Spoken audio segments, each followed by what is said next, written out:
This episode is brought to you by the outstanding shows of the You Run Podcast Network.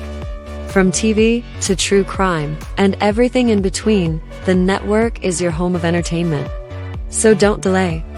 Join in with the fun at yourunpodcast.com today.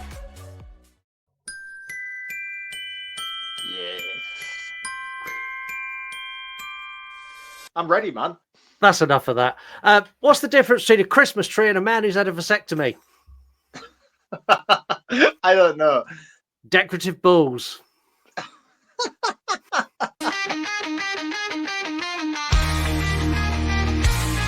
Christmas time, it's the time to be afraid. It's Christmas time, it's time to talk about being named. And on this podcast of horror, we'll spread a little fear. Watch a horror movie now and grab a beer. And then Scott mentions the actress's boobs, followed by Mark saying, come on, dude. This is the place to have fun and say a curse or two. You Run Podcast Horror Movie Review. Watch a horror, do it now, it's Christmas time. Watch a horror, do it now, it's Christmas time. Watch a horror, then listen to a great fun review. Run Past Christmas. Woo! Do it now, it's Christmas time. Do it now, it's Christmas time. Watch a horror, then listen to a great fun review. Run Past Christmas. You Run Podcast Christmas.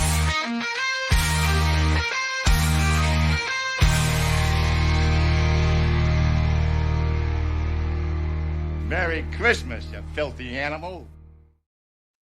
It is our Christmas season. My name is Scott. My name is Mark. And I would say we're suitably excited today, wouldn't you? Yes, I think after the shit show of November. By the way, the listeners should not have control. There were some great B-movie specials throughout those poll picks in November, and we ended up with Leprechaun in the Hood. Like, they got the gist of that whole poll pick completely wrong. And just in case anyone is interested, and I hope all of the listeners are back this week, Leprechaun in the Hood is our lowest listened to episode for 3 years. Wow. Like And no rightly one. so. It deserves Yeah. to be. Nobody should be giving that movie any recognition. But the episode's really good. The movie's shit, but the episode was good, and no one heard it. Oh, yeah. Well, some people did, but like I would say it was a tenth of our normal audience heard that episode. But to be fair, though, like if I was scrolling through podcasts that I listened to and they were covering Leprechaun in the Hood, I would probably be like, I'm probably going to give this one a miss this week because that film is dreadful and I don't need to relive it in my memory. Yeah, I'm hoping everyone's back this week, and if not, we've got a bigger problem. But hey, we'll worry about that next week. We are an interactive horror movie review show. When I say we're interactive, you do everything. You pick the movies, as you just heard us complain about, because sometimes you pick bad ones. You can get in touch. You can play interactive games and features. Send us an email, yourunpodcast@gmail.com. We'll read it on the air. You can also leave us voicemails. Something that after Mark's heard the voicemails later, he may want to take that away because we've had a few. You Nice. can do that on X and Instagram. We are running a competition because we know you want to own some You Run Podcast merchandise like this. It's beautiful. Yeah, let's go. I always do it wrong. There we go. Anyway, all you need to do, leave us a 5-star review wherever you can. Apple, Spotify, screenshot it and send us to it at You Run Podcast on any social media. Alternatively, if you've done that already, comment on the Spotify episode. It's really, really, really easy. And that just puts you in the draw. We'll do one of those spinny wheel things in the new year. Whoever wins gets 3 pieces of merchandise. It's really that easy. I've completely forgot what I'm doing because I clicked onto another thing to do one of our cool banners. We'll do that one. I knew it would be annoying for you eventually. Yeah, last week it was really slick and this week it not so much. But Merry Christmas, Yeah, everybody. because you had it fresh in your mind last week, but now it has to be done week in, week out. It's going to be a problem, dude.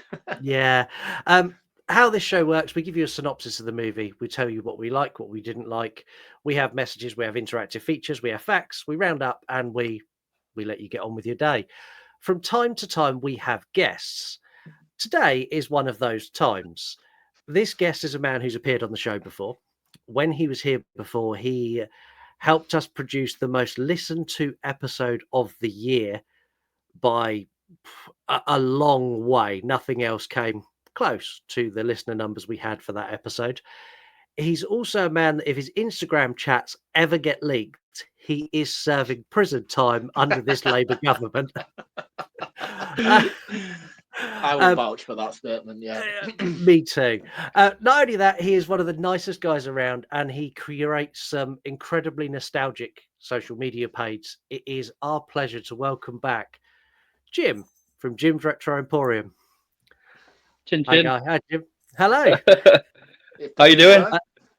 Yeah, good. Welcome back. That was quite an introduction. I think it was factual across the board. Yeah, let's just hope the FBI aren't listening. Moving swiftly on. Yeah. What was you here for last time, Jim? Elm Street 2. Oh, yes. Great movie. That was a good episode, actually. Yeah, I do remember that. That was great. Really good episode. This lot of one, fun. I think, is going to be better. And there's lots Really? it definitely is. We get to debut a new feature today as well. So there's lots of people who may not have heard that episode and won't know a lot about you, Jim. So we launched a brand new feature called Question the Guest. And people submitted questions that Jim is going to answer without hesitation, maybe. It's a good way for everyone to get to know you. It's a good way to also get some viral content to share on social media. In the coming Oh, days. God. So Do I if have it's to okay- answer them all? You do. You haven't got many, and there's a mix in there. I think you're going to do all right with these. Then none of them are too stressful. First Mhm. question from Julie Podmonster. And they have asked you, who has a better eye for fashion? Elizabeth in Frankenhooker or Belial in Basket Case? Oh, Frankenhooker. Easy. Yeah, I thought that was easy. I've gone with that one, too. That was No, a nice one to start with. Yeah, I'm easing you in gently. Question number 2 comes from Mike the Movie Misfit. And he said, what is the horror movie that when someone says, this is my favorite, just makes you go, oh, and roll your eyes? Don't look at me and say Halloween 4. I was 'cause I know. I was going to. Do you know what? Oh, there are so many. Yeah, for me, it is when someone says Halloween. It's such a cliche. And I know it's your favorite, Mark, but so many people say Halloween. And I'm like, oh, is it actually your favorite or are you just trying to be cool? It's not a cliche, though, is it? Because, like, I feel like it's a very niche market of bands that say Halloween 4 is the best one. I feel like people who say it's Halloween just you. 3 is the best one are literally doing it for the attention. No, they're saying it because it is the best. Oh, I agree. Oh, You're next one up is a game of Fuck, Marry, Kill. This comes from Chaz Presley. Fuck, Marry, Kill. Halloween, Nightmare on Elm Street, or Friday the 13th. So I think he means Michael Myers, Freddy Krueger, or Jason Voorhees. Oh no, hang on. We go the characters or the franchises because No, the characters. We're going to go the characters.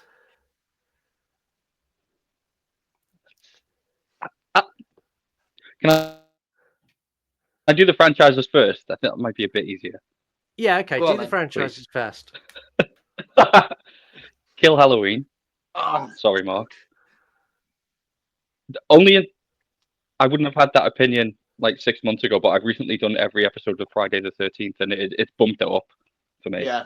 I've kind of been on that journey with the Friday the 13th, and I even messaged Scott, and I was like, I'm a bit worried at how much I'm enjoying and how impressive this franchise is. Yeah, particularly the ones in the middle, and Yeah. I don't know if that's a popular opinion From or not. but I 3 thought they were onwards, great. it sort of just takes a really, really strong upward slope. Yeah. But then, fuck or marry. Elm Street's my favorite, so well, fuck that, and I'll marry Friday the 13th. So Okay. Elm Street's your favourite? You just want a sleazy one-night stand with Freddy? See, I think fuck Freddy as well because I think Freddy would let you do some real kinky shit that the others wouldn't be down for. I thought I was playing it safe with that answer. The sickness horror, and this is what I actually want you to answer as well, Mark. I want both of yours opinions on this. What do you think about a Scream movie set at Christmas? Yeah, I'll go first, man. I think it's fucking a great idea. I would love to see a white ghost face like a white robed ghost race in the snow, covered in blood and hacking shit up. I think it's great. I think any particular franchise works well within the Christmas setting, and if Terrifier 3 has proven anything, that it is the case. Most horror movies work well at Christmas. It doesn't need to be Halloween and all doom and gloom. You know, like we've seen even that Never Hike Alone, like Jason is a great killer in the snow, you know. So I think for me, more franchises, instead of going to space, should just settle into the winter season. Jim? Yeah, I You the same completely agree. opinion? Yeah, and anything's got to be better than Scream 6. For me, that was the worst in the franchise. Is that the latest one? But I like that one. Yeah, I liked that one too. I hated it. But we won't open that can of worms now. No, we'll we ain't leave got that the time. closed. This is where the questions start to take a turn. And I'm reading them in my head and going, do I read that out loud? But I'm gonna. Scottish Geek Guy, did you always want to look like a bearded Michael from the Lost Boys, or did it just happen by accident? I mean, I'd take that as a compliment personally. I absolutely do. That's one of the nicest things anyone's ever said to me. I'll take it. Thanks, Jimmy. Cheers. There's one that I know you saw, and I know you didn't want me to ask it, so I'm going to ask it. Can you please explain to me why Buffy is a great TV show? Keep it short as well, Jim. You know, we haven't got all night. Because it's utterly faultless. It's boring. You're boring, everybody. Quit boring everyone. You twat. I kept it short. And the last one comes from a friend of yours, friend of ours, someone we all know and we all really like. And this comes from Adam Willow. And he wants to ask you one question only. Why are you gay?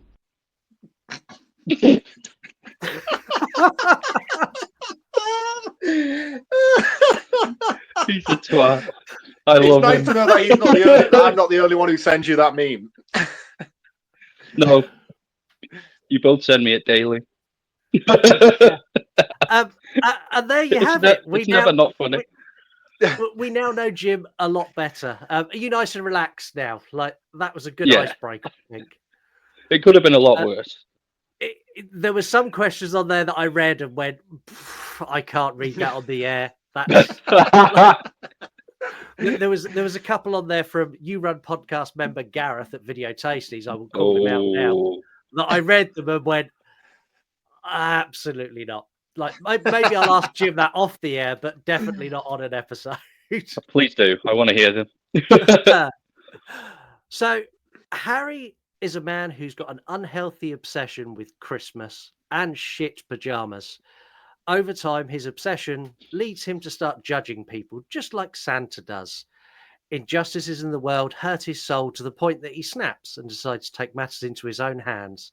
Complete with a superhero suit building montage, Harry dons the big red suit and takes to the street to reward the good and punish the wicked. Did he do the right thing? Will his crimes go unpunished? More importantly, will anyone in this episode be able to explain the ending of this fucking movie? Because I was so confused. Today, we look at the long-lasting effects of childhood trauma, coupled with arguably one of the best hero arcs in all of cinema. It's Christmas Evil. I'm going to throw this out there straight away. He's the hero, right? Of course he is. Yeah, he's Batman in a Santa Claus outfit. Yeah. This dude's a legend. I agree. Okay. Right. We've established that. That's a good place to start. Where do you want to start with this movie? Jim, I'm going to ask you, where do you want to begin? Because this movie is wild from start to finish. Well, we could start with the start of the movie itself, and one key plot point that you missed out in your intro. What bit did I miss? Well, the little boy goes ballistic for one reason. He catches his mother getting eaten out by Santa Claus on Christmas Eve. It's a very erotic scene as well to start the movie. It really is. The thing is, though, is that enough to cause you, like, did he Yes. fancy that he wanted to become Santa Claus? Like, it felt like a big leap that made him love Christmas. You'd think that'd make him hate Christmas. Yeah, I mean, it's a weird direction that he takes Well, it in. I mean, it doesn't really showcase exactly the true depths of his angst towards Christmas because he seems to embrace the season more than anything. I don't know whether it's made him become such a believer, but the incident that happens at the beginning, of all accounts, would make him feel less inclined to support the holiday, but it doesn't. It sends yeah. him in the completely wildly opposite direction. Yeah, and Um, Or it's super does he do erotic. that because he wants to rewrite who Santa is? He'll become the good, decent Santa, doing everything by the book rather than the pervert he caught with his mother.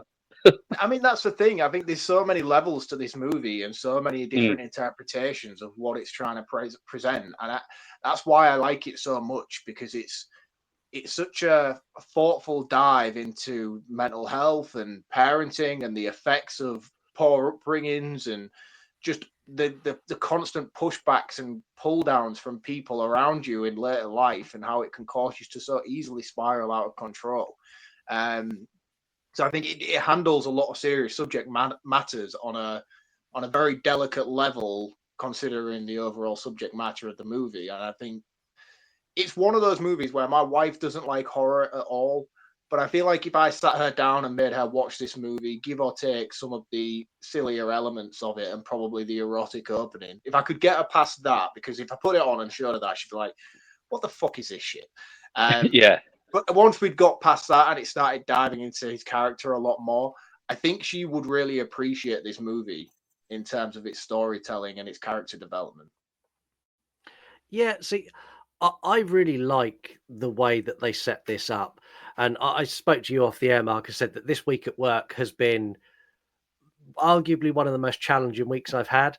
And watching this movie where he is pushed to the point where he's looking at people going, I want to stab you in the face. Like, this is the most relatable character I've I was seen going in to say. for such a long time. yeah, I'm like, yeah, bosses are arseholes. Like, the factory he works at is just awful. Like, those toys that they're churning out are god awful. And I, yeah, I think the bit where I snapped was where his colleague takes advantage of him for the extra shift. Like, Yeah, and it's really heartbreaking when he catches him in the pub and they're all mocking him and saying, "Haha, I've got that idiot pulling my shift for me tonight." And I think that's the true moment where he snaps anyway, isn't it? That's where he yeah, yeah, kind of goes like, "I've had enough of this shit."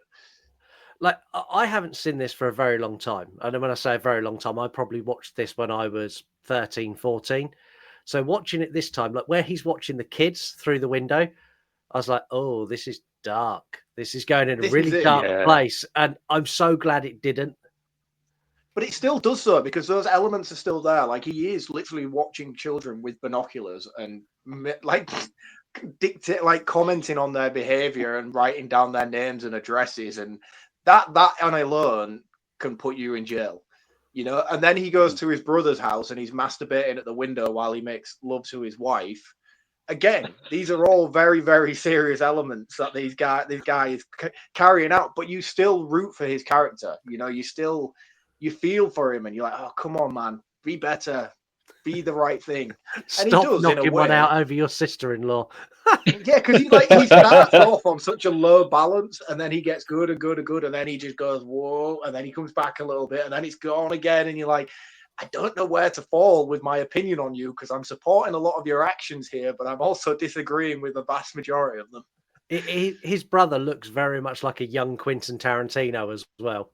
But it's Dale from The Walking Dead. He is Frank Darabont's go-to guy. I love him, and it's amazing to see him as such a young actor because I only know him from like The Green Mile, The Mist, and The Walking Dead, and to see him here at like mm. 20, well, he must be in like maybe his mid-20s to early 30s, and I know this is like the 70s. People looked like that in their 20s back then.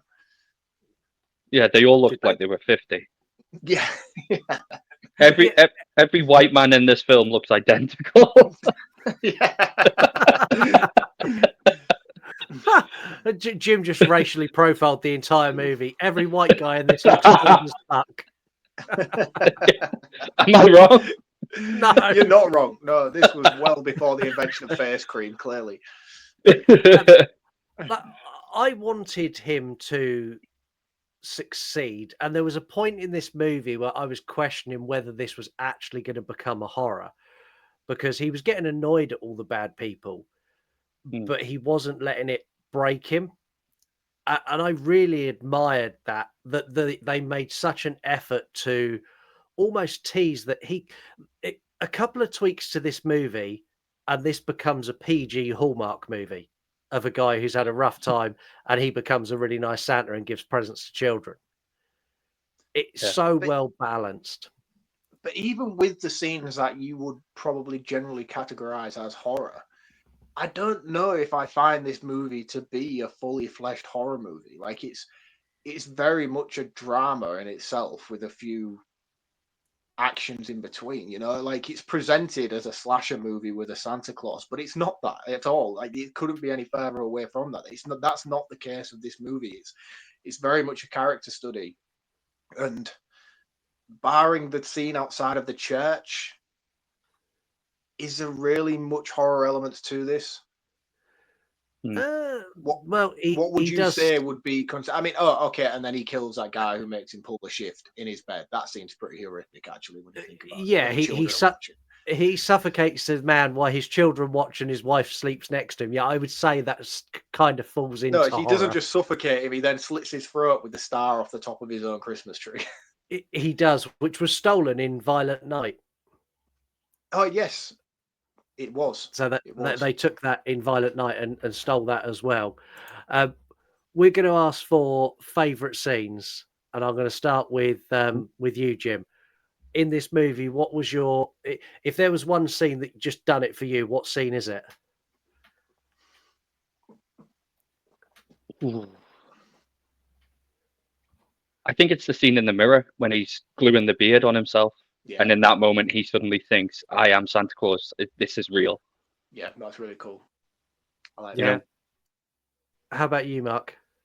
For me, my favorite scene of this movie is it's the entire segment where he gets dragged into the works Christmas party and he's jollying and he's dancing with all the workers and stuff like that, and it's the children, and it's a scene just before he leaves where he's giving the children the speech, and it starts getting very dark, sort of Darth Vader-y, and he's telling them, "You be bad," and I'm like, "Oh shit, he's gonna lose it here and pull out a gun out of his Santa sack," you know. But that whole scene in particular really showcases the talent of the actor who plays Harry in this movie. I was like, "Wow, you are fucking great!" Like the range he showcases in that literally 30-second scene alone, I was like, "That's very cool." So that's always a highlight for me when I watch this movie. See, for me, it's the suit montage. The bit where he reaches the point and goes, "That's it. I'm going to be Santa." Like that montage is straight out of any pick a Spider-Man movie where he makes his costume. It is exactly the same, and I could easily put the Spider-Man sort of movie music over the back, and it works exactly the same. And I sat there watching it, going, "He's Spider-Man. This is so cool." And like even down to the point that after he's done it, you get the big reveal where he stands in the mirror and it's like, yes, evil Santa. I'm not too sure about his Ted Bundy van though. I like the Ted Bundy van. I like the fact that Me he went to too. the effort to paint a Santa sleigh on the side of it. I was like, yeah, man. Of course he did. If you're gonna do it, at least do it right. It's a really difficult film to talk through because there's lots of elements of this movie that are him kind of sat internalizing what's happening. So like he goes to his works do, and they're doing a charity to give toys to the kids at the hospital, but the companies do it in a underhanded way where they want the staff to contribute so it doesn't actually cost them anything and they get all the glory for it. And he's talking to the guy who's this new executive who's come up with this idea, and he's boiling with rage, and that scene goes on for quite a while. And it's just him just staring at this guy like, I hate you. And I hate you so much, but I can't do anything about it. And it's really hard because there's so many moments in this movie where he is just kind of internalizing what's going on. Even when he's at the church and he kills the two guys and the girl outside the church. Like, well, even that's the then, guy he kills. That's the guy from that party. Yeah. Yeah, he gets. I mean, to be fair to him, like he doesn't actually necessarily kill anybody apart from those at the church and the guy who made him pull that shift. Like he's just basically taking out his revenge on those people in particular. but like he doesn't necessarily go out with the intention of doing harm. He's not trying to go out and be like a slasher or a serial killer. He's just His mission fucking statement deserve is it. be Santa, isn't it? Essentially. Yeah. Like they clearly had interactions with him on during his mental breakdown, and they immediately went onto the naughty list and needed eradicating. Like, So for that reason alone, like, is he really that bad as a person? I mean, yeah, of course, murder's wrong. I'm not condoning it. I'm just saying. the thing is, like, the people who come out when they come out of the church, like, who goes to a midnight mass, sits there and sings and prays to God and Jesus, and then comes out and instantly, like, it wasn't just one or two, it was the whole group come out of the church and went, ha, there's a man dressed as Santa, ha, wanker. Like, who does that? I was about to say something. You've been to midnight mass and done this. I'm not going to. Don't worry. No. Turns out Jim's a serial Santa abuser. Whenever he sees a shopping centre Santa, he's like, fucking hate you, dickhead. Either that or he stands outside of churches after midnight mass wanking. One of the two. It depends where you want to take that story. See, I was worried about not offending anybody. Do you know, I think as soon as I played this soundbite... Why are you gay? I think everybody knows where this episode is. They know the tone, and if it's not their cup of tea, I imagine they left about 20 they minutes can ago. fuck off. Yeah. You're still going to get more listeners than last week, aren't you? We don't know. I might have done some on that episode, which has seriously pissed people off, which is why we're in where we are. We've got some rather aggressive messages for you later. Oh, I can't wait. One of which that I'm actually going to give a disclaimer in case it offends, because it's rough. It's really rough. Tell me it's from Heather. It is from Heather. Yes. Oh, brilliant. Back to this movie.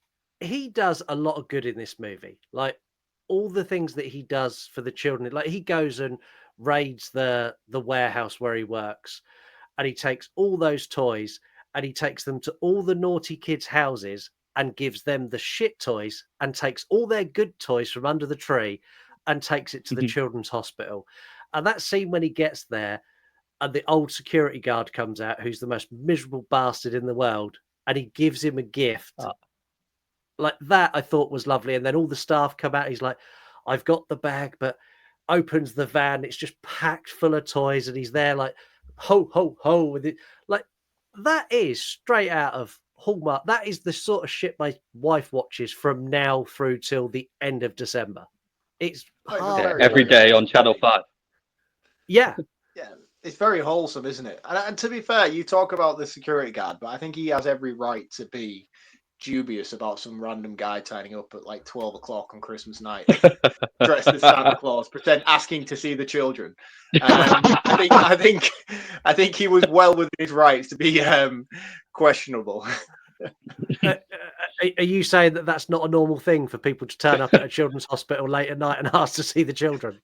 No, I don't think it is. Fuck, I need to stop doing that at Christmas. When he kills it, he kills the guy who stitched him up with his shift. He kills him, and then he leaves the house. It turned into Frankenstein's monster, and I didn't expect that. Like, literally, grab your torches and pitchforks. Yeah, because that scene in the alleyway, that's really cool. Where he's with the kids, they see him and they all run up to him, and the parents recognize him because it's on the news now. Because we also get like the side plot of the detectives trying to track him down and figure out what's going on. His brother's also dealing with, I know it's him, I know it's definitely him. He's gone AWOL, he's lost it.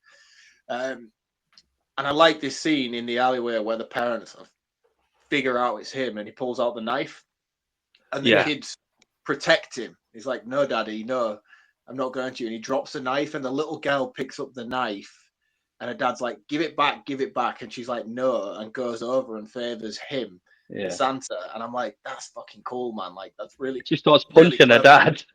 Yeah, she does. Yeah. And I'm like, The thing is, I think my daughter would do that to me in that situation. You mentioned about the parents. There's a moment in this. I watched this with Lisa. There's a moment in this where the naughty kid, the really arsehole little boy, who's got so many copies of Hustler, he could have been me at 13.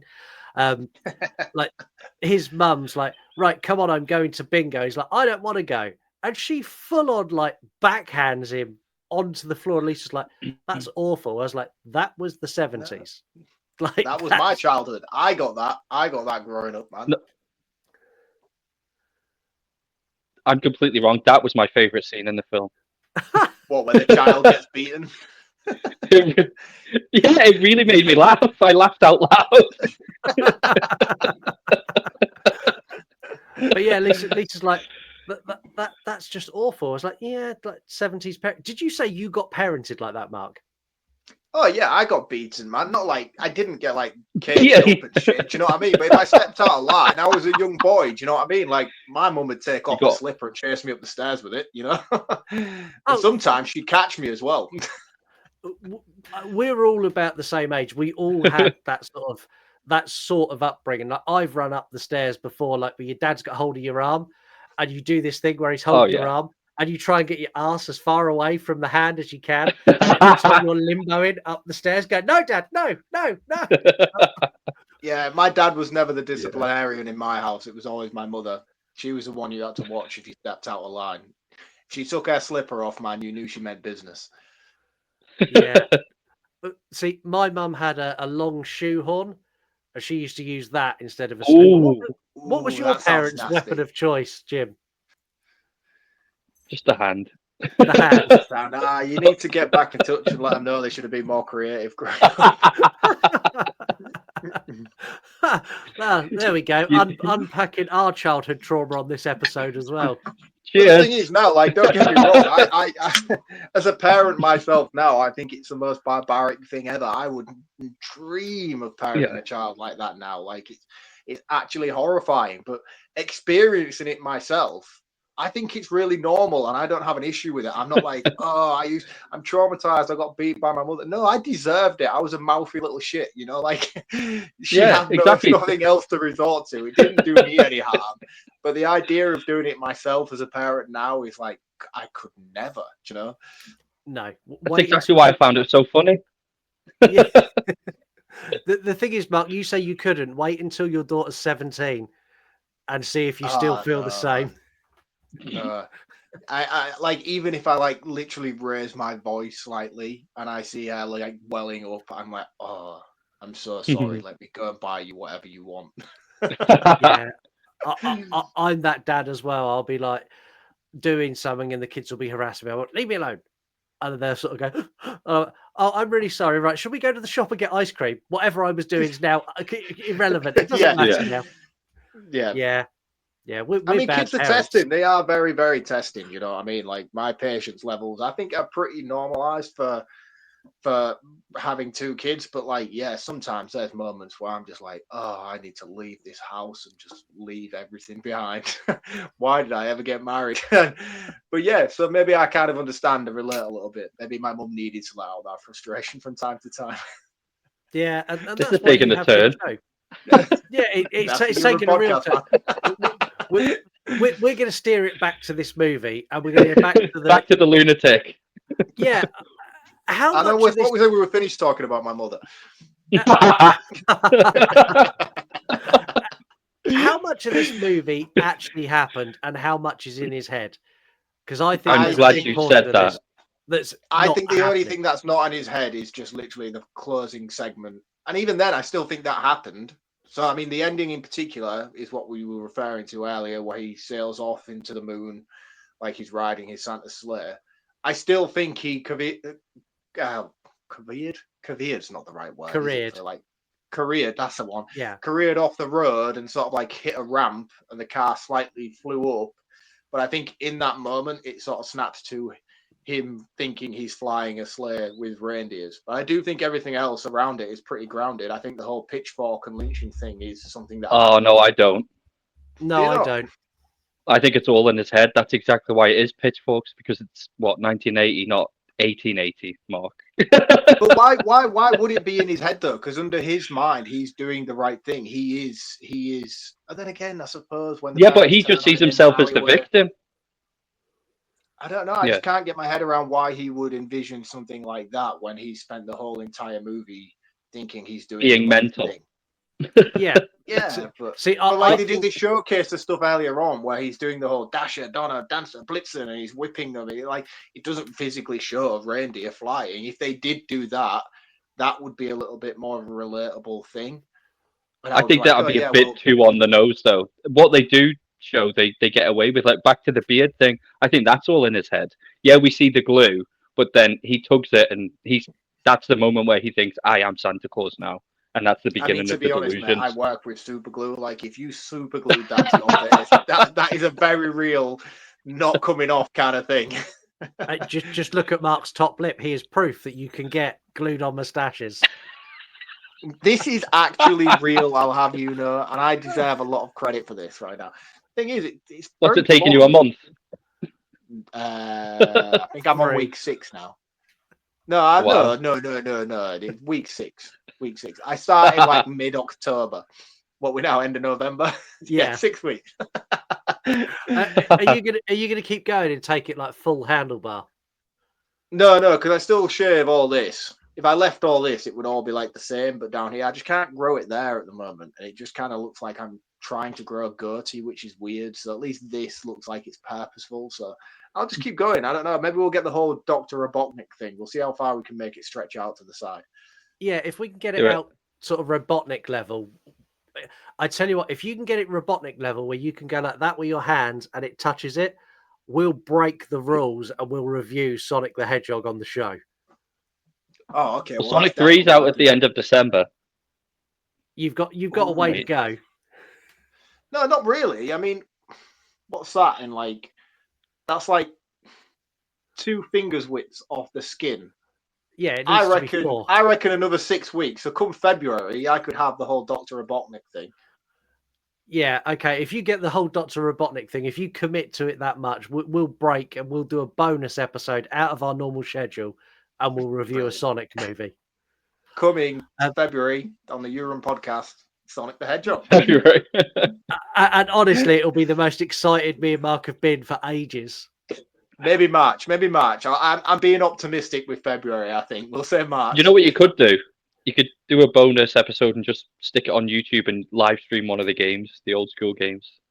Oh, Oh, that's I a would good like to do idea. that. Yeah. No, because then if we was going to do that, we'd have to do Sonic 2, at which point one of us would have Well, to I was have just two going to say that children, it's so the we could best do one. co-op. Yeah. That's all right. I don't mind being Tails because I've got infinite lives. I can die as much as I want and keep coming back. Again, we are not on topic. Let's go back to what No. we were here to talk about. What are we talking? What movie are we covering? We were talking about what is real and what isn't in this movie, and you guys are trying to defend the fact that the pitchfork thing is an imagination, which I disagree with. I think it completely is. I think most Yeah. of the second half is in his head. Well, Yeah, so you don't think he killed anyone? You don't think he killed? But oh no, I do think he killed people. Yeah, and I think that's what tipped him over into the I think the killing of the people is what made him conjure this Fl- sort of torches fly and away car. pitchforks. And I think the car going off the end, I think is actually him doing himself in. Yeah, As opposed to, I think it's his guilt and he's driven himself off. And then you get that Right. flight. That's my interpretation of it. and it just morphs into the ending of Grease, and he flies away happily. Yeah, which is a nice note to end on. But I do Suicide! think, Yay! yeah. I mean, it's very apparent in that Happy moment movie. that he's died. Like that moment is very apparent that he's Yeah. died. But I just think, I don't know. I do think that all of these things are happening. Like, there's no reason as to why they wouldn't be real, other than the fact that we're dealing with the whole pitchfork thing. And which, to be fair, I did think, man, considering these all live in New York or wherever this is set, these all high-rise buildings, they all seem to have a lot of sticks handy. Well, you know, I think the whole the pitchforks and the flaming torches, I think they're metaphorical. So what he sees is a lynch mob essentially coming for him. He views it that way. That's how he sees it. Yeah, they are definitely coming for him for what he's done, but that's just how he sees them. That's what I think, anyway. Yeah, no, and I can envision it from that standpoint. I do think that you are right to say that you can definitely see it that way and perceive it that way. And the more I'm thinking about it, the more I am questioning it myself. And I'm like, yeah, maybe you guys are right a little bit, because it's that instance in We the are. alleyway where the parents turn on him, and in his mind he's probably thinking, right, they're all out to get me. Yeah. It's very instant from that point where they're all chasing him. So yeah, maybe you are. You definitely are, aren't you? Yeah. We are. It's open for interpretation, definitely, but you are wrong. Yes. Is there anything anyone else wants to talk about Christmas Evil before we move into the second half of the show where Mark gets torn to pieces by Heather? Oh yeah. No, there's no real key moments that I wanted to discuss. Not that I can think of off the top of my head. I'm sure there is, but for now, no. Not specific moments, but I said to you, was it yesterday? I watched it anyway. This is the first time this year that I've actually felt really Christmassy watching this, because although it's dark and there are some really, really twisted moments, there are some really joyful Christmassy moments too. I really enjoyed it. I think, to be honest with you, you're right, because this movie, of all the Christmas movies I've watched over the years, especially recently as well, this one is the most Christmassy movie that I have seen within the genre. A lot of them, like I watched that Mean Ones the other week. Do you know that horror movie with Howard David Thornton where he's a Grinch? Mate, honestly, that could have been filmed in the peak of summer. There is nothing really Christmassy about that, barring the occasional scene where someone's wearing a Santa hat. And I'm like, I'm not getting the feel or the vibe from this that I should be getting from watching a Christmas movie. But I'll put this on, and I'm instantly pulled into that season. You know, like there's Christmas lights everywhere, there's snow everywhere. Obviously, it's very seasonal. The music as well, it's very classical Christmas carol kind of themed throughout. Him singing as well adds to it. Like he all the way through he's going do do do do do do do, and then when he would stop, because he always stopped at a similar sort of point, I found myself on the sofa going do do do do do do. Oh yeah, that has to have been intentional. Yeah, even the moment. The moment he's humming, "You Better Watch Out," do do do do, with the toy that he's slowly destroying in his hands. Even that, I found myself bopping along. It was quite a dark thing moment. I will say though, we're talking about how great the Christmas vibe is, and there is like 100% natural snow everywhere in this scene. But there's one scene later on where his brother is chasing him and he falls through the bushes, and it is clearly just a blanket with cotton wool on it, and it is the most hilarious gif in this movie ever. And I'm like, every time I watch it, I'm like, oh guys, like how did you not see this in editing and know how bad this was? Yeah, and you say about the brother, like the brother and the sister-in-law, like their dynamic is really weird. That husband and wife thing is bizarre. Like she's like, in terms of what? She's like, oh, your brother's here. He's like, go upstairs, get out of my way, take the children with you. I'm going to deal with this. Because he's on the news for killing people. Like, I get that, but then she sits on the stairs and silently watches her husband strangle his brother. And she doesn't say a fucking word. She's like, oh, she screams, stop it, stop it. At the end, he's dead when she's screaming, stop it. She watches for a good, 3 minutes going, oh, he's killing him. He's going to kill him. I'd forgotten about that moment, but don't you think that shot of her watching this happen mirrors directly the shot at the beginning of the movie? Yes, it does. I think that's what that was for. It doesn't really add anything to it, but that's clearly what they were going for. Yeah, and I like the way that you think as well in that moment that he has actually killed him. And I'm like, oh shit, is this going to end up with, after all this drama and trauma, that his brother's going to be the one in jail for this? You've just reminded me the punch out of the van when he's coming to and his brother stood there. And fist comes out and smacks him in the mouth. That was brilliant. I laughed so much at that. Yeah. Right. Well, we're going to take a break and we'll be back shortly. When you have finished this episode, why not head over to yourunpodcast.com and see what else is on offer. Launched at the start of the year, the network is a place for podcasters and YouTubers alike to showcase their fantastic work. Over the last 12 months, we have carefully curated a selection of 15 shows, bringing you something to suit all tastes. Movie reviews, TV series discussion, true crime, conspiracy theories, paranormal investigation, and crypt tales are a selection of what is on offer. Also on the website, you will find links to all of our socials, our shop, and our first feature-length film. The You Run Podcast Network really is your home of entertainment, so don't delay, get online and visit yourunpodcast.com and find your next binge-worthy experience. Now back to the show. Go to yourunpodcast.com. Check out the other shows there. In the next couple of weeks, there's going to be 4 more shows added to the network. We're growing rapidly. There is literally something for everyone. Also, there's our shop where you can go and buy fabulous t-shirts like this one, the Baby Maker. You can also buy our Mark Apologising to the Gay Community t-shirt. Just know I didn't make this t-shirt. You can also get the most coveted t-shirt on our site that Mark desperately wants and still hasn't got, but it is nearly Christmas. Colonel Cockring, who do you think you are? Pinhead? All available at yourunpodcast.com. And if you've entered our competition, you could get all 3 of them for free. We've had some messages, Mark. Yeah, bring them on. Bring them on. People are getting very fucking salty at the minute, and I don't know why. Well, we'll start with a message from Dave. So this is Dave B. Movies, who Mark told him to shut up and get back in his box last week. Morning, guys. So listening to the Leprechaun episode, and Matt, you're absolutely right. I should sit down in my back seat and be a good little boy. There's somebody in the back seat. Be careful what you wish for. Love the urban legend reference there. That was brilliant. It was very good. Yes. Is he Go on, stuck Jim. down a well? The audio wasn't great. The audio wasn't great on that message. So yeah, you've upset Dave. I'm going to now give a disclaimer, which is very rare. You are about to hear some language that is very rarely uttered on the You Run podcast. Mark riled up Heather to an extent that I've not seen her riled up before. So here's what Heather had to say. I'm cutting in. I'm interrupting my own podcast listening to let Mark know. Mark, I'm telling you, you better quit telling me to wrap it up.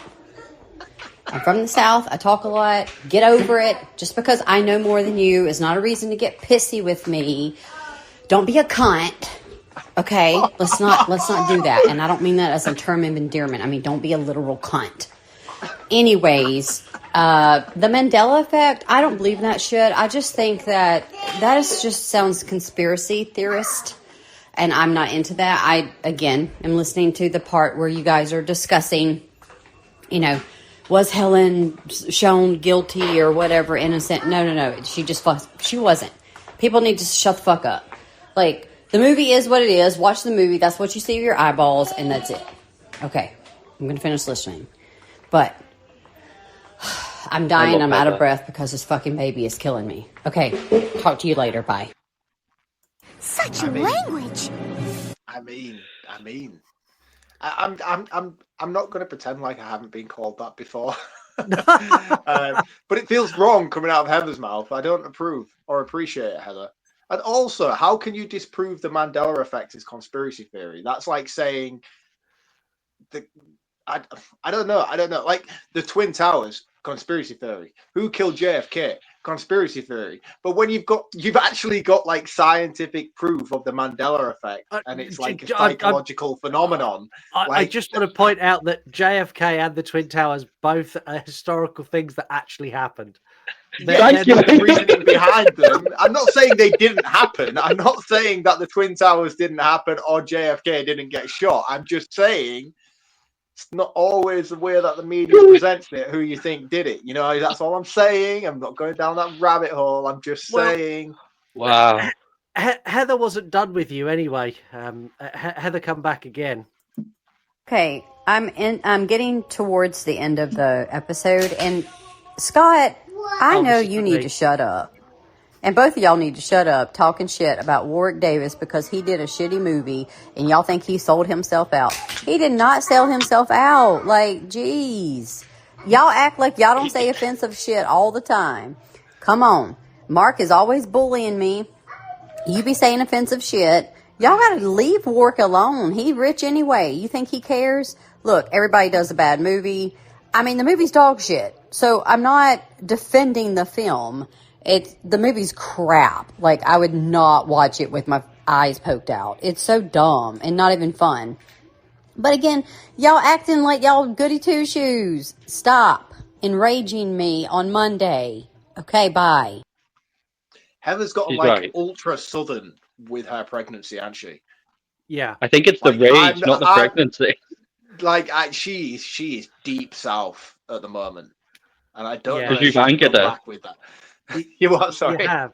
Because you've angered her. She's never been that south or that southern or that I angry. can feel it. I can feel it coming out of her, man. Jesus Christ! But to be fair, he did sell out, didn't he? Like, you can't say that he didn't. Like, doing a movie like that is not like, there is nothing about him that walked away from Leprechaun in the Hood and he was like, No, hang on a minute. Hang on. I am proud of my achievements here with this movie. No one said he was proud, but I'm with her on this. He did a movie he got probably a half decent wedge for. He's hardly going to be offered the lead in Mission Impossible, is he? Really? However, I want to see that film if he I is. would watch that movie. I would watch that movie, but no, I don't think he would be. But So still, he was a There you very go. well-credited actor up until that point. When Tom Cruise selects his next team for the next Mission Impossible, I want to see Warwick go, I'm on my way. Like, that is the movie I want. Hang on, well credited. You're giving him way too much credit than he deserves. And I'm with Heather and her argument, but come on, he was Willow and an Ewok. And yeah, okay, all right then. So maybe his credentials came more in his later life with the Harry Potter franchise and other things that he's done. But yeah, all right. Anyway, but still, in the Heather Hood wins. is a sellout movie. Yeah, Heather wins and Heather's not done. Heather come back again. Yes! For fuck's sake, man.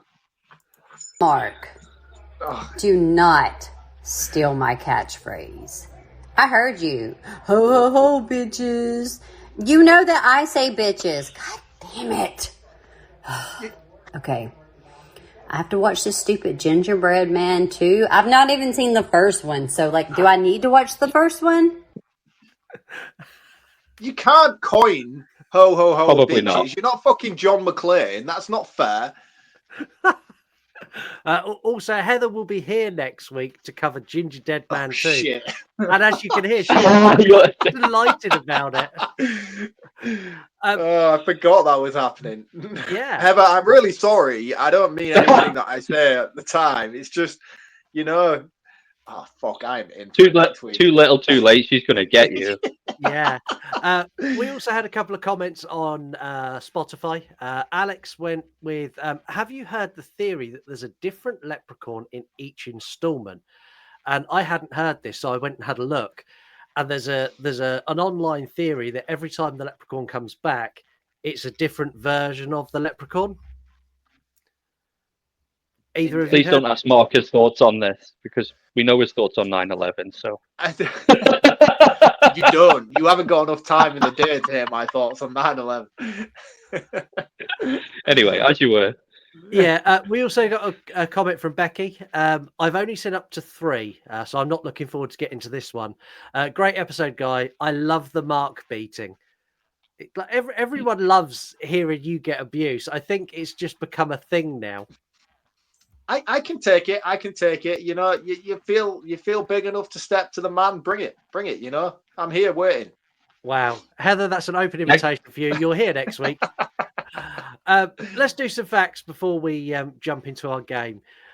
All of the fakes know it was all fake. Oh, that's impressive. Was Very made impressive. from cut up pieces of carrier bag. They cut up plastic carrier bag and blew it all round and stacked it up and made it wet. That's so good for the environment. I'm glad they did that. Exactly. For the most part, it did look good. Yeah, it looked fantastic. Apart from that scene with when he fell down the hill. The sheet, yeah. You know when Harry's being chased down the hill by the angry mob and he falls over? Yeah. Not scripted. He genuinely slipped, and the director went, "We'll leave that in." So I don't know how to go with this. So the toy factory that he worked at is actually a real toy factory, and the toys that are in there are actually real toys. Ooh. But it was owned by the producer by basically the producer's brother. So the producer of this movie, that toy factory that they paint in this horrific light, is his brother's toy factory. With actual Nazi toy merchandise factory. from his shops in his. Yeah. There were 3 Santa suits made for this movie. 2 of them were stolen and apparently are still in circulation by mall Santas and other things in the area. So when they were filming this, they're filming around Christmas time. They made the first one. They hung it up in the back of the truck, just hung it on a hook, went into a shop to get a coffee, come back and it had been stolen. The following day, they'd done exactly the same and it went again. It is a cool Santa suit. I like the greyness of the fur and stuff when he cuts up that fur jacket as opposed to it being snowy white. I do think it's a cool look for the Santa. Yeah, I do as well. Anyway.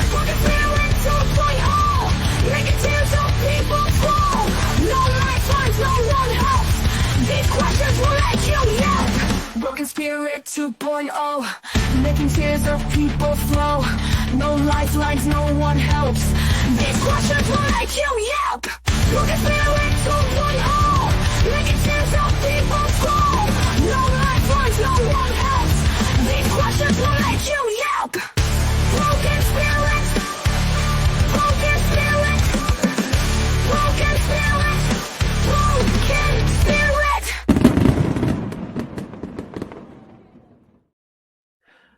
My favourite part of this game that no one else can see but me, I can see everyone when they're not on screen, and watching Jim go through all the emotions of, oh, fuck, he straightened himself in his chair, he opened a beer, he had a swig of beer, he straightened himself again, he took a deep breath. You are the first guest to play the new Broken Spirit, and it is themed. There's 10 questions. But this time, in a twist, all of the questions are visual questions. For every one you get right, you get 10 points. And you also get to hear a wonderful sound. So if you get it correct, you hear this. You can stop the game at any time and say, I'm taking my points and I'm leaving. If you take too long to answer a question, I'm going to put you under a bit of pressure and you're going to hear this.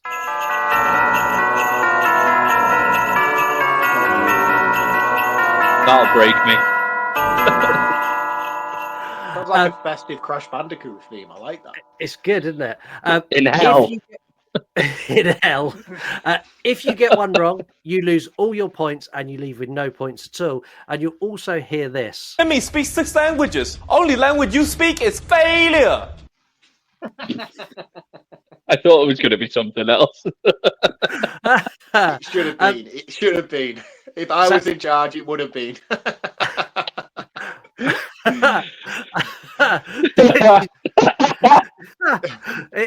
So I've changed it. If you lose, you're going to hear this. Why are you gay?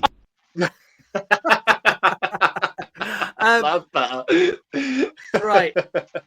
I'm going to show you a series of pictures.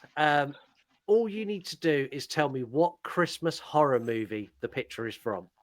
It's really simple. I'm going to allow Mark to help you once, but only once. So make sure you use it wisely. Here's your first image. And anyone who's not watching this on Spotify or YouTube or anywhere else, Mark's going to explain the image before Jim says what it is. I feel like I'm just going to say it's Father Christmas a lot. Oh, look, it's Father Christmas. Any idea what movie that's from, Jim?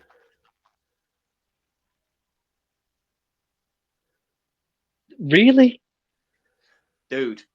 Is it not? Just remember how this game works. This is the only bit of help I'm going to give you, but just remember how this game works. Scott starts you off very, very easy. Just think about why the reason you are here. I was going to say it's got to be Christmas Evil. It is Christmas Evil, correct? Jesus, this isn't going to go well. Your second one. Oh, Gremlins. That is Gremlins. Right, number 3. Mark didn't describe that one either. Mark, you need to describe. Oh, sorry. I didn't have a chance. It was rapid. That's my fault. Number No, 3. go with your rapid response. Oh, this is an image of Father Christmas. Holding You're an such a axe. twat. I'm sorry. This is an image of Father Christmas holding an axe. There's so many Christmas horror movies I've not seen. This is not going to go well. We've done this on the show, haven't we? We have. Yeah. We have. It's full of Did foul this last language, and year. it's a relatively new movie as well. Yes. So, any idea what that is, Jim? Did you say it's quite a recent one? Sorry, I know you got It is not giving clues. It is Is recent. it last year or the year before? Was it 2022 or 2023? 23, I think it come out. Oh, see, I really need to play catch up, but I'm gonna get Mark's help on this one. I think. This is Christmas Bloody Christmas. That's It's the correct. Terminator dressed as Santa Claus. Wow, that's where's it gone? This one's going to break you. What's that one? Yeah, maybe you should have waited and saved me for this one. So this is. Oh, I'm supposed to describe it, aren't I? Yeah. This is basically. Do you know those weird toys you can know? Because not everybody has kids. It's like basically a Furby. It's it is. It's a Furby. It's a Furby with flashlights as eyes. Yeah, if a Furby and a Teletubby had a baby, this is what their offspring would look like. Any idea what that is, Jim? I haven't a fucking clue. Do you want to take a guess? Pick a Christmas movie. Or take your points. Remember, you can leave with your 3 points. You can leave with your 3 guess, points. You lose everything. I think I'd rather leave with nothing. 3's abysmal. I don't know. Come on. The leaderboard. You can have the top of the leaderboard for a while because I got wiped out on my first attempt. Oh, okay. I'll take that then. Yeah. Okay. Although no, yeah, I was. What did I get last time? I was top of the leaderboard. Yeah. Nah, you've never been top of the leaderboard. Yeah, yes, I was. You would. Yes, I was. Well, the last time I was on. Okay, you're going to take your 3 points. You are top of the leaderboard. Why are you gay?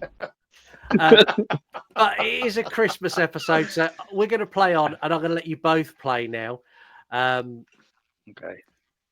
Let's go with that one. I know it's not my weekend activities. Do you know this? It's mine. I don't. I'll describe this. This is a girl duct taped to a bed, covered in Christmas lights. Definitely not mine.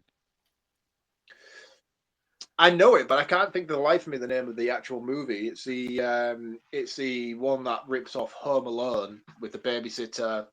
And it's a very Christmas themed title as well, and I can't think for the life of me the name of the title. Well, do I need I've already said I know the movie, yeah, but do I do? You don't get a point for that. It's also the other name for Christmas Evil. It's Better Watch Out. Better Watch Out. And that's a fucking great movie. Why have we not put that in the poll this year? Well, this is true. We got this one. Yes. Do you know this, Jim? This is a Christmas horror story. Yeah, it is. Boy. Let's go with William Shatner. You can have this one. This is Black Christmas remake, the latest Black Christmas remake. It is, which is fucking diabolical. Yes. Terrible movie. Worse than the Naughties one. Yes. The Naughties one's fucking brilliant. No, it's not. All right.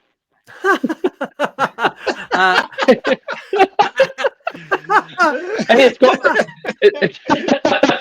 got one of the Buffy actresses in, and I still don't like it. Oh man, I think it's great. It's proper like blockbuster slasher bargain bin shit, and I think it's fantastic. Hang on, I'm Buffy, the vampire slayer, and you are? Right, you got 3 more. Sorry. What is this one? Hang on, did you have that soundbite ready for every time I mention Buffy? Or I did. Yeah. Sorry.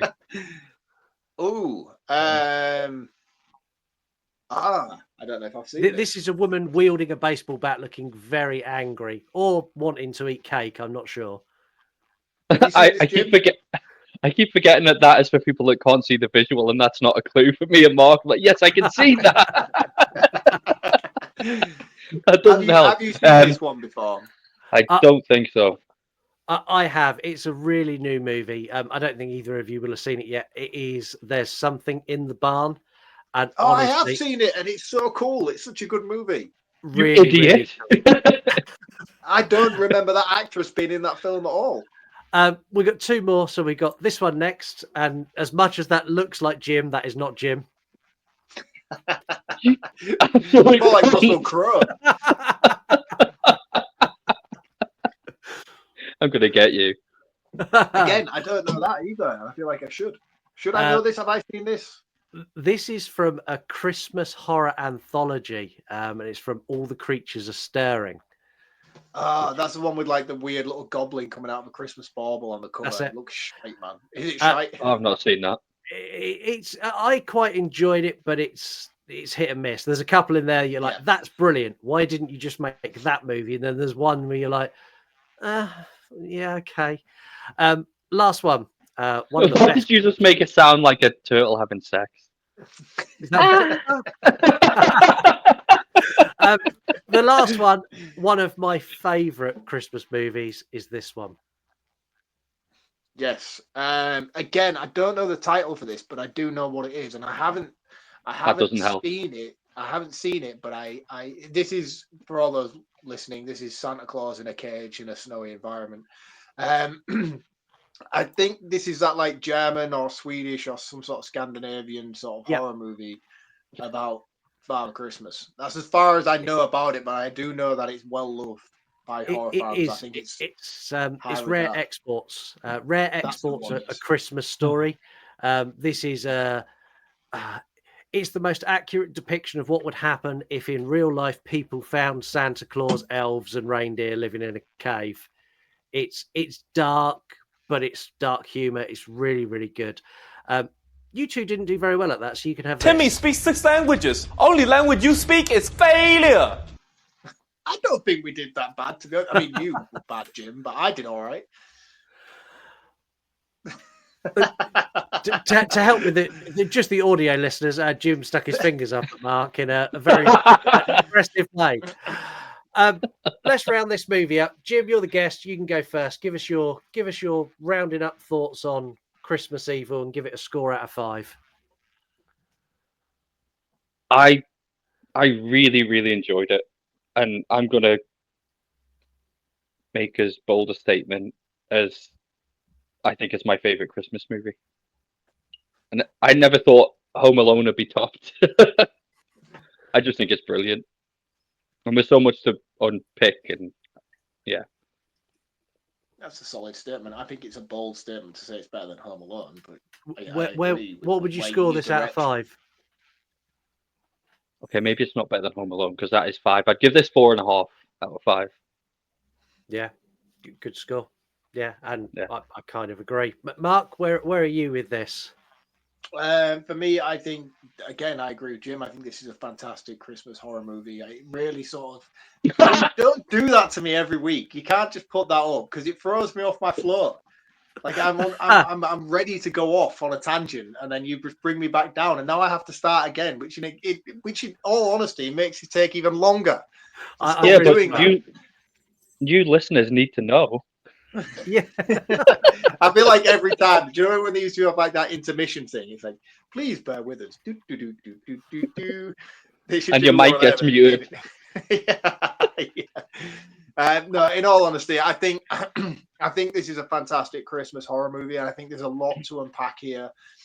This works on so many levels, and I don't feel like it just appeals to horror fans. I feel like people who are not dedicated horror fans can watch this and take something away from it the same way that people do who go to seek out horror movies. I don't think it appeals to the masses in that sense. I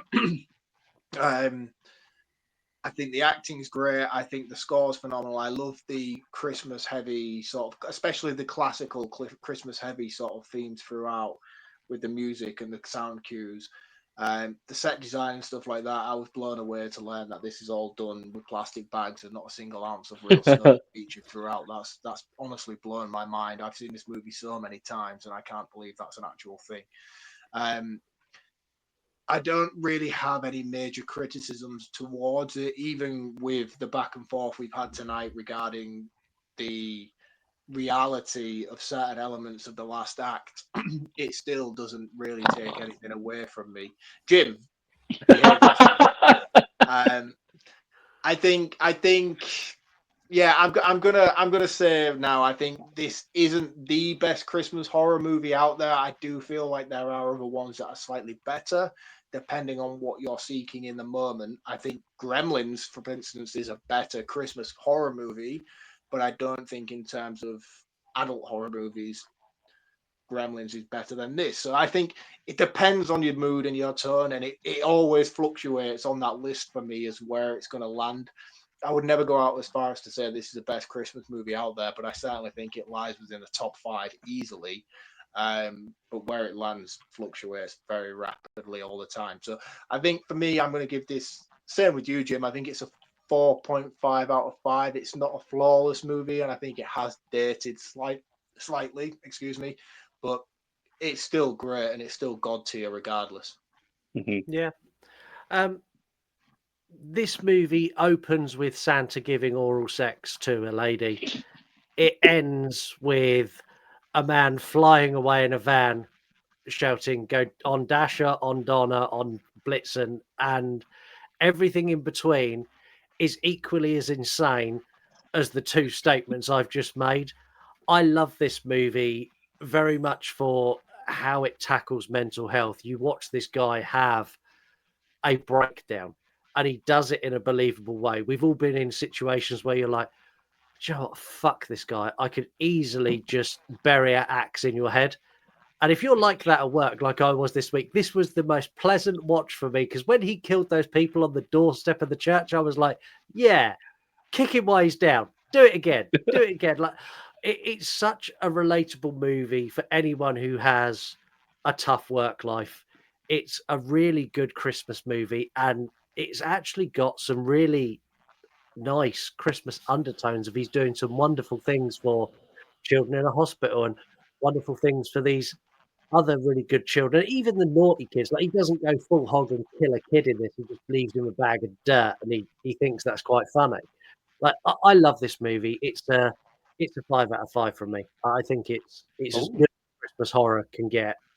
And there's lots of Christmas horrors that are 5s. This is definitely one of them. That brings one thing I want to know is you stumbled a little bit there. You was almost dedicated to round off all the reindeer. Got like 3 in and then kind of stumbled. Can you do it? Can you get them all? No. Donna, Blitzen, that's Vixen. the boring answer I've ever heard from you. At least give it a try. No, right. I'm not playing. So what have you got? You got Donna, Blitzen, Vixen, Rudolph. That's it. I'm done. Rudolph's not one of them. Comet, Cupid, Stupid, Dopey. I don't know. It's not in my wheelhouse. Someone call into the show and let us know all the reindeer that Santa has, unless you can do it, Jim. You forgot Scary and Posh. Oh yeah, they're in there as well. Before we go, Jim, could you tell everyone where to find you and a little bit about what you do on your channels? Because you don't often brag about what you do, but I love you. I found your page before we started talking. I was following you, and I follow you because your page is so super nostalgic. Like, everything you post, like you'll post something about Mortal Kombat, I'm like, oh shit, man, yeah, I need to dig out my Mega Drive and play Mortal Kombat. Like, it's such a nostalgic page. So where can everyone find you, and what do you do? I've got accounts on, well, my main one is Instagram, where I talk to YouTube every 10 minutes throughout the day. I'm on I think Twitter, I speak to you more than I speak to my wife, to be honest. Mainly Twitter and Instagram, I think. I've got a YouTube channel, but I've still not done anything on it. I just started with an Instagram account sharing random knickknacks I had, and then it just started to grow and grow and grow, and it's become insane. I really need to knuckle down and start producing original content. I've got lots of ideas. I'm just lazy. I need to pull my finger out. But yeah, lots of toys, VHS, movies, music, everything from the Buffy. 80s and 90s. Buffy, Spice Girls, Mortal Kombat. Basically, I never left the 90s. Yeah, there's whenever you go to Jim's page, like within one scroll, you will definitely get. I'm Buffy, the vampire slayer, and you are? Yes. He's at Jim's Retro Emporium everywhere. While you're on social media, make sure you give Mark a follow as well. He's only on Instagram because he's a leper when it comes to other social media sites. Ain't got the time, man. At from the Crypt or at VHS from the Crypt. We are well versed in all social media sites. We are at You Run Podcast on every single one that you can possibly imagine, including Blue Sky now. We are now a Blue Sky member too. So we are. What the fuck is Blue Sky? It's the new Twitter. Yeah, it's like Twitter without Elon Musk. That's the only difference. Yeah, I really need to jump. It's the revolution, is it? Yeah. Yeah, so we're there as well. A huge thank you for listening. This episode has been fairly wild. Next week, we are joined by Heather, co-host of the You Run. I regret all of my life choices in this moment. Yeah, co-host of the You Run podcast, True Crime. One of the longest people we've known. Like she was one of the very first guests on the show, then become co-host. Heather's wonderful. Heather is going to give Mark so much shit next week. So if you enjoy that, like Becky, I love the way that you're like buttering her up. Yeah, like Heather's great. I've known her for so long. She's my bestie. It's like, yeah, just throw all the shade my way, man. And the thing is as well, like you've actually been winding down on the Heather hate a little bit lately. And you must have known this was coming. Like you feel like, I must give myself a buffer for at least a month of not like being nasty to Heather. So that way when she comes on, she just attacks Mark. Look, I've realized in the time that I've known Heather that you don't pick on someone from Texas because they get really, the people in the Lone Star State, they get really angry. Especially when they're pregnant. Yes, especially when they're heavily pregnant. Well. Yeah, make sure you tune in for that. Again, thank you very much for listening, and we will catch you next week for the Ginger Dead Man 2, which I can't wait. Yeah, Heather's gonna be thrilled. I can't wait. We'll see you all next time. Bye bye, guys. Cheers, guys. See you next week. It's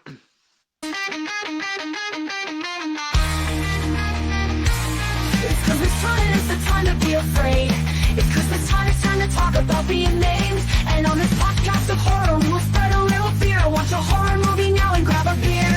And then Scott mentions the actress's boobs, followed by Mark saying, "Come on, dude. This is the place to have fun and say a curse or two. You Run Podcast horror movie review. Watch a horror do it now, it's Christmas time. Watch a horror do it now, it's Christmas time. Watch a horror, then listen to a great fun review. Run Past Christmas. Do it now, it's Christmas time. Do it now, it's Christmas time. Watch a horror, then listen to a great fun review. Run Past Christmas. You Run Podcast Christmas. Why are you here?